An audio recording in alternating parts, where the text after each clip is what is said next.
ഏതൊരു പ്രൊഡക്റ്റ് ആണെങ്കിലും അതിപ്പം ഡിറ്റർജൻറ്റ് സോപ്പ് എന്നില്ല, ഏത് പ്രൊഡക്റ്റ് ആണെങ്കിലും മാർക്കറ്റിൽ അതിനൊരു സ്വീകാര്യത കിട്ടണമെങ്കിൽ അത് അതിൻ്റെ പാക്കേജിങ് ഏറ്റവും അട്രാക്റ്റീവായിട്ട് ആവണം എന്നുള്ളതാണ് അതിൻ്റെ ഒരു മാർക്കറ്റിംഗ് സ്ട്രാറ്റജീൻ്റെ ഭാഗമാണ്. കാരണം ഒരു ബോക്സിന് നമ്മൾ ഒരു 1000 പീസ് അടിക്കുകയാണെങ്കിൽ പോലും നമുക്ക് ഒരു ബോക്സിന് ഏകദേശം രൂപേൻ്റെ അടുത്ത് എക്സ്പെൻസ് വരുന്നുണ്ട്.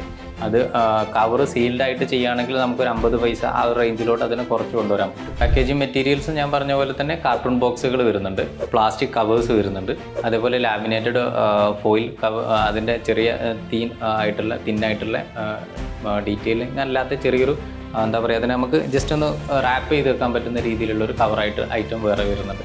വീട്ടിലിരുന്ന് ചെയ്യാവുന്ന മികച്ചൊരു ബിസിനസ് ആശയമാണോ നിങ്ങൾ തിരയുന്നത്? എന്നാൽ നിങ്ങൾക്കുള്ളതാണ് ഈ course, soap making business course. ഈ കോഴ്സിലുടനീളം മികച്ച ചേരുവകൾ തിരഞ്ഞെടുക്കുന്നതും വിവിധ സാങ്കേതിക വിദ്യകളിൽ പ്രാവീണ്യം നേടുന്നതിനും സോപ്പ് ബിസിനസ് മാനേജ്മെന്റിന്റെ സങ്കീർണതകൾ മനസ്സിലാക്കുന്നതുൾപ്പെടെ ഉയർന്ന നിലവാരത്തിലുള്ള സോപ്പ് മേക്കിംഗ് ബിസിനസിന്റെ സ്റ്റെപ്പ് ബൈ സ്റ്റെപ്പ് പ്രോസസ്സും നിങ്ങൾക്ക് പഠിക്കാൻ സാധിക്കും. വിപണന തന്ത്രങ്ങൾ മുതൽ വില നിർണയ സൂത്രവാക്യങ്ങൾ വരെ ലാഭം വർദ്ധിപ്പിക്കുന്നതിനും നമ്മളുടെ ബിസിനസ് വിജയകരമായി മുന്നോട്ട് നയിക്കുന്നതിനും ഈ കോഴ്സിലൂടെ ബോസ്വാൽ ആപ്പ് നിങ്ങളെ സഹായിക്കും. വരൂ, നമുക്കിനി വീഡിയോയിലേക്ക് കടക്കാം. അതായത് നമ്മൾ ഒരു സോപ്പിൻ്റെ ഡിസൈൻ ഉദ്ദേശിക്കുമ്പോൾ അതിൽ കുറച്ച് ഐറ്റംസ് വരുന്നുണ്ട്, അതായത് കുറച്ച് കണ്ടൻസ് വരുന്നുണ്ട് അതിനകത്ത്. അതായത് ഒന്ന് നമ്മളെ കയ്യിൽ നന്നായിട്ട് വഴുതി പോകാത്ത രീതിയിൽ നമുക്ക് ഹോൾഡ് ചെയ്യാൻ പറ്റുന്ന രീതിയിലുള്ള അതൊരു ഷേപ്പ് ആയിരിക്കുക എന്നുള്ളതാണ്. അതേപോലെ കുറച്ചുകൂടെ സൈസ് ഫീൽ ചെയ്യുന്ന, അതായത് ഞാൻ മുൻപ് പറഞ്ഞ പോലെ ഇതേപോലെ ഈ റൗണ്ട് ഷേപ്പ് ആണെങ്കിൽ കുറച്ചുകൂടെ അതിൻ്റെ ബോക്സ് എന്ത് ചെയ്യാൻ പറ്റും, നമുക്ക് കുറച്ചുകൂടെ വലിയ സൈസിൽ തോന്നിക്കും. അതേപോലെ നമുക്ക് എന്ത് ചെയ്യാൻ പറ്റും, സോപ്പ് കുറച്ചുകൂടെ ഗ്രാമുള്ള പോലെ ഫീൽ ചെയ്യാൻ പറ്റും. അതേപോലെ എന്താ പറയുക, നമുക്ക് കുറച്ചുകൂടെ ഇനി കുട്ടികളുടെ സോപ്പാണെങ്കിൽ അത് കുറച്ചുകൂടെ ഒരു ഓവൽ ഷേപ്പിലോട്ട് വന്നാൽ അത് എപ്പോഴും യൂസ് ചെയ്യാനൊക്കെ സൗകര്യമുള്ള അങ്ങനെയുള്ള ഒരുപാട് എന്താ പറയുക കണ്ടൻസ് ഉണ്ട് നമ്മളിപ്പം ഒരു സോപ്പിൻ്റെ ഷേപ്പ് ഡിസൈന് കാര്യങ്ങളൊക്കെ ചൂസ് ചെയ്യുമ്പോൾ. അതേപോലെ നമ്മളിപ്പം ഇതിപ്പോൾ നമ്മൾ നോർമലി സ്ക്വയർ ഷേപ്പ് വരുന്ന ഈ ഒരു ഷേപ്പിൻ്റെ പ്രത്യേകത എന്താണെന്ന് വെച്ചാൽ ഈ ഒരു ഐറ്റം കൂടുതലും വരുന്നത് ആയുർവേദിക് അല്ലെങ്കിൽ എന്താ പറയുക നോർമലി നാച്ചുറലായിട്ടുള്ള ഐറ്റം സോപ്പുകളൊക്കെ ചെയ്യാൻ വേണ്ടിയിട്ടാണ്. കാരണം ഇതിനെ കൊണ്ടുള്ളൊരു ഗുണം എന്ന് പറഞ്ഞാൽ ഇതിൻ്റെ ഷേപ്പ്, അതായത് ഈ ഒരു സ്ക്വയർ ഷേപ്പ് ഡാമേജ് വരാൻ സാധ്യത കുറവാണ്. അതായത് നമ്മളിപ്പം ഈ ഒരു ഷേപ്പ്, അതായത് ഈ ഒരു ഹാർട്ട് ഷേപ്പിലുള്ള സോപ്പാണെങ്കിൽ ഇതിൻ്റെ എഡ്ജുകളൊക്കെ ഡാമേജ് വരാനും അതേപോലെ എന്തെങ്കിലും മിസ്റ്റേക്സ് വരാനൊക്കെയുള്ള സാധ്യത കൂടുതലാണ്. നേരെ മറിച്ച് ഇതാകുമ്പോൾ എന്താ വെച്ചാൽ ഡാമേജും കാര്യങ്ങളും കുറയ്ക്കാൻ പറ്റും.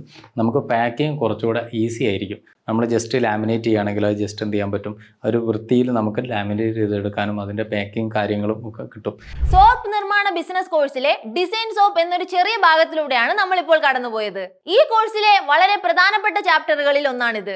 ഈ ഭാഗത്തിൽ ഒരു വ്യക്തത വരുത്തേണ്ടത് ഏറെ അനിവാര്യമാണ്. കൂടാതെ സോപ്പ് നിർമ്മാണത്തിന് ആവശ്യമായ അസംസ്കൃത വസ്തുക്കൾ, സോപ്പ് നിർമ്മാണത്തിന്റെ പ്രായോഗിക ഘട്ടങ്ങൾ, സോപ്പ് പാക്കേജിംഗ്, ബ്രാൻഡിംഗ്, മാർക്കറ്റിംഗ് എന്നിങ്ങനെ ഒരുപാട് കാര്യങ്ങൾ നമ്മൾ പഠിക്കേണ്ടതുണ്ട്. അതിനായി സോപ്പ് നിർമ്മാണ കോഴ്സിന്റെ A to Z കാര്യങ്ങൾ അടങ്ങിയ കോഴ്സ് വീഡിയോ ഇപ്പോൾ ബോസ്വാൽ ആപ്പിൽ അവൈലബിൾ ആണ്. ഇതുവരെ ബോസ്വാൽ ആപ്പ് ഡൗൺലോഡ് ചെയ്യാത്തവർ ഇപ്പോൾ തന്നെ പ്ലേ സ്റ്റോറിലോ ആപ്പ് സ്റ്റോറിലോ പോയി ബോസ്വാൽ ആപ്പ് ഡൗൺലോഡ് ചെയ്യൂ. നമുക്കിനി വീഡിയോയുടെ ബാക്കി ഭാഗത്തിലേക്ക് കടക്കാം. അതേപോലെ നമ്മൾ സ്വന്തമായിട്ട് പാക്കേജ് നമ്മൾ ചെയ്യുന്നില്ല. നമ്മൾ പുറത്തുനിന്ന് നോർമലി സ്റ്റാൻഡേർഡായിട്ട് കിട്ടുന്ന പാക്കേജിലാണ് നമ്മൾ സാധനം പാക്ക് ചെയ്ത് സെയിൽ ചെയ്യുന്നതെങ്കിൽ അതിനും അതേപോലെ മാർക്കറ്റിൽ അവൈലബിൾ ആയിട്ടുള്ള ആ ഒരു പാക്കറ്റ് നോക്കിയിട്ട് അതിനനുസരിച്ചുള്ള എന്താ പറയുക ഡിസൈനും കാര്യങ്ങളും സെലക്ട് ചെയ്യുക എന്നുള്ളതാണ്. അതേപോലെ ചില കമ്പനീസ് ഉണ്ടാവും അതിനകത്ത് ഫ്ലവറിൻ്റെ ഷേപ്പ്, അതേപോലെ അവരെ ലോഗോ കാര്യങ്ങളൊക്കെ ചെയ്യും. അതൊക്കെ ഓരോരുത്തരെ ഇഷ്ടത്തിനനുസരിച്ച് അങ്ങനെ ചെയ്യുന്നതാണ്. നമ്മളുടെ അടുത്ത് മോൾഡുകൾ വരുന്നത് നോർമലി ആ ഒരു ലീഫ് മോൾഡ് എന്നൊക്കെ പറയും. അതായത് അതിൻ്റെ അടിയിൽ ഒരു ലീഫിൻ്റെ ആ ഒരു ഇലയുടെ ആ ഒരു ഷേപ്പൊക്കെ വരുന്ന രീതിയിലുള്ള അത് കുറച്ചുകൂടെ മാർക്കറ്റിൽ കുറച്ചുകൂടെ ഇതായിരിക്കും. പക്ഷേ എന്താണെന്ന് വെച്ചാൽ അത് ഇഷ്ടമില്ലാത്തവരും ഉണ്ടാവും. അതായത് ഇപ്പോൾ നമ്മളിപ്പം ഈ ഒരു ഷേപ്പ് ആണെങ്കിൽ പ്രത്യേകമായിട്ട് ഇതിന് ഒന്നും പറയാനില്ല. അപ്പോൾ ആർക്കും ഇഷ്ടക്കേടോ അല്ലെങ്കിൽ ഇഷ്ടപ്പെടാതെ ഇരിക്കാനുള്ള സാധ്യത അല്ലെങ്കിലോ അങ്ങനെയുള്ള ബുദ്ധിമുട്ടുകളൊന്നും വരുന്നില്ല. നേരെ മറിച്ച് ഒരു പ്രത്യേക ഡിസൈൻ ആകുമ്പോൾ ആ ഡിസൈൻ ഇഷ്ടമുള്ളവരുണ്ടാവും, അതേപോലെ ആ ഡിസൈൻ ഇഷ്ടമില്ലാത്തവരുണ്ടാവും. അപ്പോൾ അതിനനുസരിച്ച് നമ്മൾ പ്രൊഡക്റ്റിൽ എന്ത് ചെയ്യണം, വേരിയൻസ് കൊണ്ടുപോകേണ്ടി വരും. നേരെ മറിച്ച് ഇതാകുമ്പം ഒറ്റ വെറൈറ്റി സോപ്പ് കൊണ്ട് എന്ത് ചെയ്യാൻ പറ്റും, നമുക്കൊരു മാർക്കറ്റിൽ പിടിച്ചു നിൽക്കാൻ പറ്റും എന്നുള്ളതാണ് അതിൻ്റെ ഒരു സാധ്യത. പക്ഷേ അതായത് ആ ഡിസൈൻ ഇഷ്ടമില്ലാത്തതുകൊണ്ട് എന്താകാൻ പറ്റും, അതായത് നമ്മളെ കസ്റ്റമർ പോകാനും സാധ്യതയുണ്ട്. അതേപോലെ നമ്മളിപ്പോൾ ഒരു മാർക്കറ്റിൽ നമ്മളിപ്പോൾ റിസോർട്ടുകൾ അല്ലെങ്കിൽ അങ്ങനെയുള്ള ഹോട്ടൽസ് കാര്യങ്ങൾ അവർക്കൊക്കെ സോപ്പ് കൊടുക്കുന്ന സമയത്ത് അവർക്ക് പ്രത്യേകമായിട്ട് ഡിസൈൻസ് എന്തെങ്കിലും ഉണ്ടാവും. അതായത് സാമ്പിൾ സോപ്സ് ആയിരിക്കും കൂടുതൽ. അതായത് നമ്മളിപ്പോൾ നോർമൽ മാർക്കറ്റിൽ നിന്ന് കിട്ടുന്ന ഒരു 5 രൂപ 10 രൂപ വരുന്ന ചെറിയ സോപ്പുകളുണ്ടല്ലോ. അപ്പോൾ അത് വരുന്നതെന്ന് പറഞ്ഞാൽ ചിലപ്പം റൗണ്ട് ഷേപ്പിലായിരിക്കും, അതേപോലെ ചിലപ്പം സ്ക്വയർ ഷേപ്പിലായിരിക്കും. അവരെ പാക്കറ്റിൽ കൊള്ളുന്ന രീതിയിലുള്ള നല്ല ഡിസൈൻസ് നോക്കിയിട്ട് അതിൽ അവരെ ലോഗോ ഉണ്ടാകും. അപ്പം നമുക്കത് സിമ്പിളായിട്ട് എന്ത് ചെയ്യാൻ പറ്റും, നമ്മളെ തൊട്ടടുത്തുള്ള ഏതെങ്കിലും ഈ ഡൈ മേക്കിംഗ് സെൻറ്റേഴ്സ് ഉണ്ടാകും, അവരുടെ അടുത്ത് പോയാൽ അവരെന്ത് ചെയ്യും, അതിൻ്റെ ചെറിയ ഡൈ പോലെ അവരത് ചെയ്തു തരും. അതേപോലെ നമ്മൾ മാർക്കറ്റ് കാണാറുണ്ട് പപ്പായയുടെ ഷേപ്പിലുള്ള ഹാഫ് പപ്പായ കട്ട് ചെയ്ത് വെച്ച് ആ ഒരു ഷേപ്പിലുള്ള സോപ്പുകൾ കാണാറുണ്ട്. അതേപോലെ കോക്കനട്ട് ഓയിലിൽ വരുന്ന സോപ്പുകൾ ആ ഒരു കോക്കനട്ട് ഷെല്ല് ആ ഒരു ഷേപ്പിൽ വരലുണ്ട്. അപ്പോൾ നമുക്ക് എന്താണോ നമ്മൾ മാർക്കറ്റ് ചെയ്യാൻ ഉദ്ദേശിക്കുന്നതിൽ എന്തെങ്കിലും പ്രത്യേകമായിട്ട് സ്ട്രാറ്റജി ഉണ്ടെങ്കിൽ ഇന്ന രീതിയിലാണ് ചെയ്യേണ്ടത്, അല്ലെങ്കിൽ ഈ ഒരു ടൈപ്പിൽ നമ്മളെ മാർക്കറ്റിംഗ് സ്ട്രാറ്റജി എന്താണോ അതിനനുസരിച്ച് നമുക്കിതിൻ്റെ ഷേപ്പും കാര്യങ്ങളൊക്കെ മാറ്റാൻ പറ്റും. നോർമലി നമുക്കിപ്പോൾ മാർക്കറ്റിൽ അവൈലബിൾ ആയിട്ടുള്ളത് ഈ ഒരു കാണുന്ന ടൈപ്പിലുള്ള കുറേ മോൾഡുകളാണ്. ഇതിനെ കൊണ്ടുള്ള ഉപകാരം എന്ന് പറഞ്ഞാൽ ഇത് നോർമലി സ്റ്റാൻഡേർഡ്സ് മോഡൽസാണ്. അതായത് അങ്ങനെ പ്രത്യേകമായിട്ട് ഡിസൈനോ കാര്യങ്ങളോ ഒന്നും ഇല്ലെങ്കിൽ സ്റ്റാൻഡേർഡായിട്ട് മാർക്കറ്റിൽ അവൈലബിൾ ആയിട്ടുള്ള കമ്പനി സോപ്പുകളെ പോലെ തന്നെ നമുക്ക് എന്ത് ചെയ്യാൻ പറ്റും, ആ ഒരു ഷേപ്പ് നമുക്ക് കൊണ്ടുപോകാൻ പറ്റും. അതാണ്. ഇനി അതല്ല നമ്മൾക്ക് സെപ്പറേറ്റ് ആയിട്ട് വേണമെന്നുണ്ടെങ്കിൽ ഞാൻ ഈ പറഞ്ഞ പോലെ നിങ്ങൾക്ക് എന്ത് ചെയ്യാൻ പറ്റും, സ്വന്തമായിട്ട് മോൾഡ് ചെയ്യാനും പറ്റും എന്നുള്ളതാണ് അതിനെ കൊണ്ടുള്ള ഗുണം.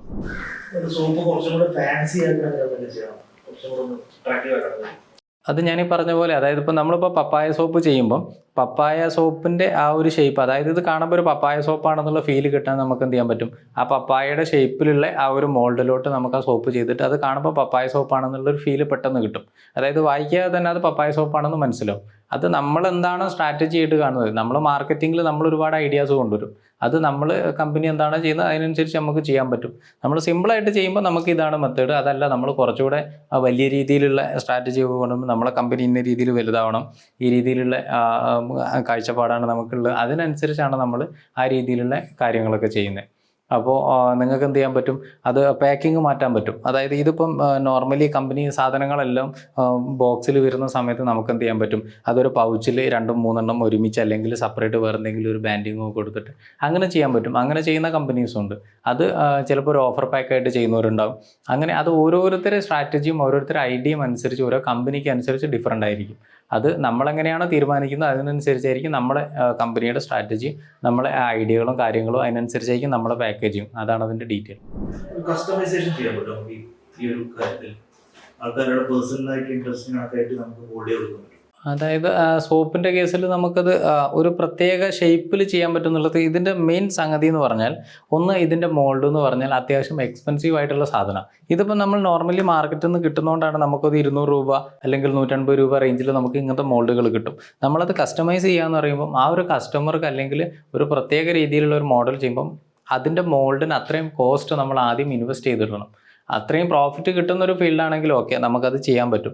നേരെ മറിച്ച് നമ്മൾ ഒരു മാസത്തിൽ ഇത്ര ക്വാണ്ടിറ്റി അത് സെയിൽ ആവുന്നുള്ളൂ നമ്മൾ എന്ത് ചെയ്യാൻ, അതിന് സെപ്പറേറ്റ് അതിനൊരു ഇൻവെസ്റ്റ്മെൻറ്റ് ചെയ്തിട്ട് അതിനൊരു മോൾഡ് ഡിസൈൻ ചെയ്തിട്ട് അത് ബിസിനസ്സായിട്ട് ചെയ്യുമ്പോൾ അത് എത്രത്തോളം എഫക്റ്റീവ് ആവും എന്നുള്ളത് പറയാൻ കഴിയില്ല. പക്ഷെ അത് ഓക്കെയാണ്. അതായത് ഞാൻ നേരത്തെ പറഞ്ഞ പോലെ ഏതെങ്കിലും ഹോട്ടലോ അല്ലെങ്കിൽ ഏതെങ്കിലും ഒരു വലിയൊരു ഇൻസ്റ്റിറ്റ്യൂഷനോ വന്നിട്ട് നമ്മളെടുത്ത് ഇന്ന ഡിസൈനിലുള്ള സോപ്പ് നമുക്ക് വേണം, ഈ രീതിയിലുള്ള മെത്തേഡിലാണ് വേണ്ടത്, ഈ ഒരു ഷേപ്പാണ് നമുക്ക് വേണ്ടതെന്ന് പറഞ്ഞാൽ ഓക്കെ, നമുക്ക് ആ മെത്തേഡിലോട്ട് എന്ത് ചെയ്യാൻ പറ്റും, മോൾഡ് മേക്ക് ചെയ്ത് കൊടുത്ത് നമുക്ക് അത്രയും വോളിയം ബിസിനസ് നടക്കുന്നുള്ളത് ഉറപ്പായിട്ടും കാണാവുന്ന ഒരു ഫ്യൂച്ചറാണ്. അപ്പം അത് ഓക്കെ, അത് നമുക്ക് ചെയ്യാൻ പറ്റും. അതല്ലാതെ ഒരു വ്യക്തിയെ മാത്രം അതായത് ഫോക്കസ് ചെയ്തുകൊണ്ട് എന്താക്കാൻ പറ്റില്ല, നമുക്ക് മോൾഡോ കാര്യങ്ങളോ അല്ലെങ്കിൽ ഡിസൈനോ കാര്യങ്ങളോ അല്ലെങ്കിൽ സ്പെഷ്യലായിട്ട് എന്തെങ്കിലും കൊടുക്കാൻ പറ്റില്ല. നേരെ മറിച്ച് നമുക്കൊരു പ്രത്യേകമായിട്ടുള്ള സ്കിൻ ടോൺ നോക്കിയിട്ട് ചെയ്യാൻ പറ്റും. അതായത് ഓയിലി സ്കിൻ ആയിട്ടുള്ള ഒരു കുറച്ച് ആളുകൾ, ആ ആളുകൾ ഫോക്കസ് ചെയ്തുകൊണ്ട് ആ ഒരു മെത്തേഡിൽ അതല്ലെങ്കിൽ ആ ഒരു പോയിന്റ് ഫോക്കസ് ചെയ്തുകൊണ്ട് എന്ത് ചെയ്യാൻ പറ്റും, നമുക്കൊരു സോപ്പ് പ്രത്യേക കണ്ടന്റ് ആണെന്നും പറഞ്ഞ്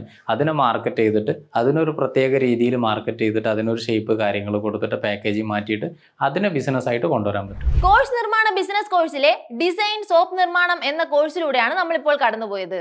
ഈ ഭാഗം നിങ്ങൾക്ക് ഏറെ ഉപകാരപ്രദമായെന്ന് ഞാൻ കരുതുന്നു.